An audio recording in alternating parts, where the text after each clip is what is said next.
Você já terminou uma ligação com alguém da sua família e ficou com aquela sensação de ter saído de uma reunião de cobrança que não estava na agenda?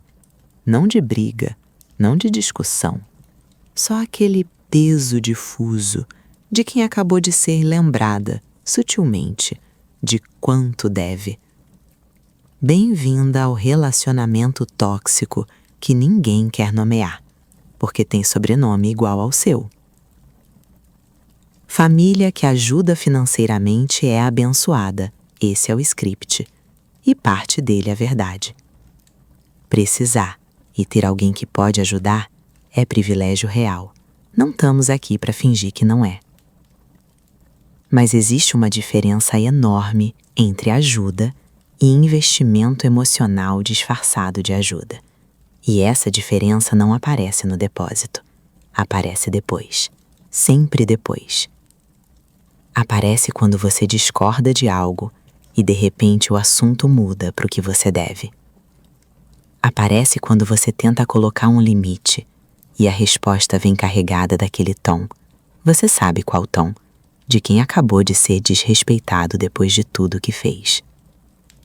Aparece quando você percebe que passou os últimos 6 meses modulando o que fala, como fala, quando fala, para não acionar a fatura que ninguém assinou, mas todo mundo sabe que existe. Ajuda de verdade não vem com fatura. Quando vem, é contrato. Só que ninguém te mostrou as cláusulas antes de assinar. E você assinou assim mesmo. Porque quando a pessoa que oferece a ajuda é família, recusar tem um custo, que às vezes parece maior do que aceitar as condições que ainda não apareceram.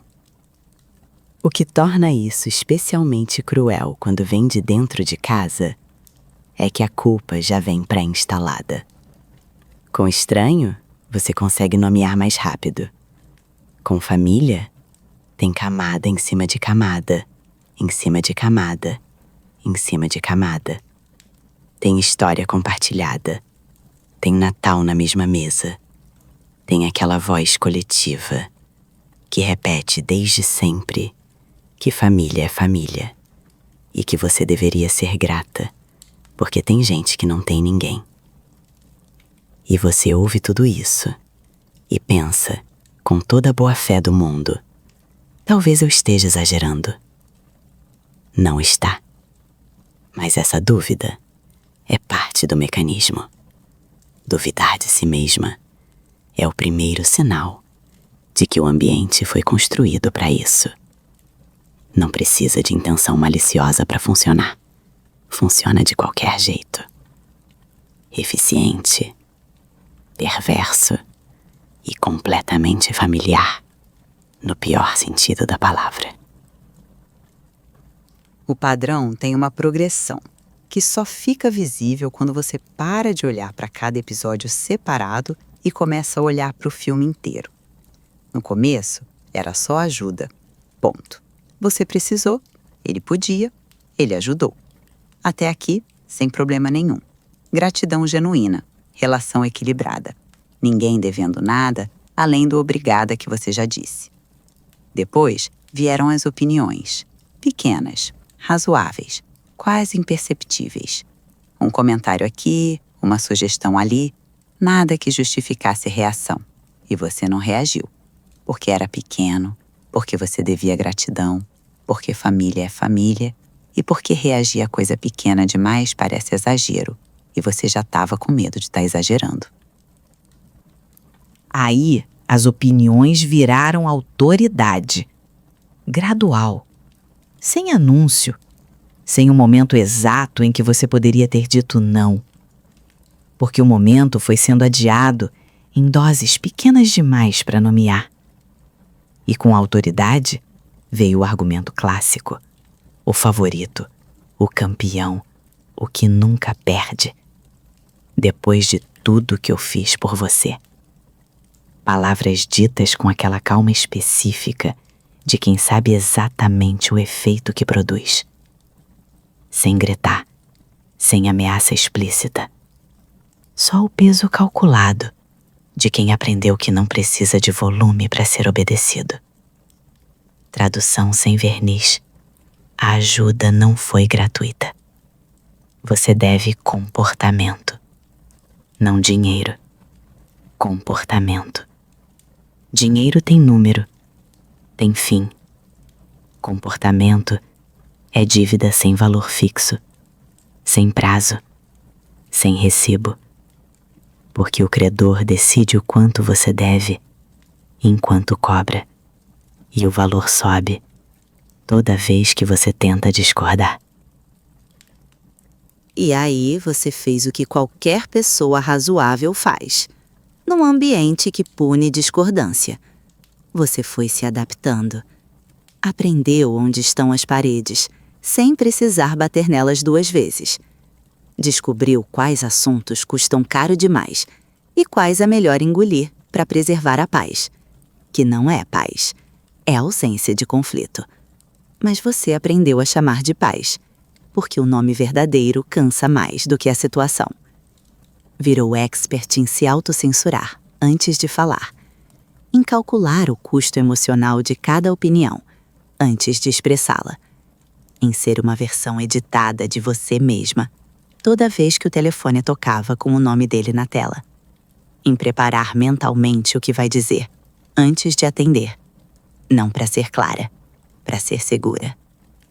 E provavelmente chamou isso de maturidade, porque é mais fácil do que chamar pelo nome certo. Gratidão de verdade é leve. Você sente, expressa, manda mensagem de obrigada e segue com a vida, sem ficar devendo nada a ninguém. O que você está carregando não tem nada de leve. É pesado, constante. Aquela presença de fundo que aparece até quando você tenta só existir, por 5 minutos, sem dever satisfação a ninguém. Isso não é gratidão. É refém, com outro nome.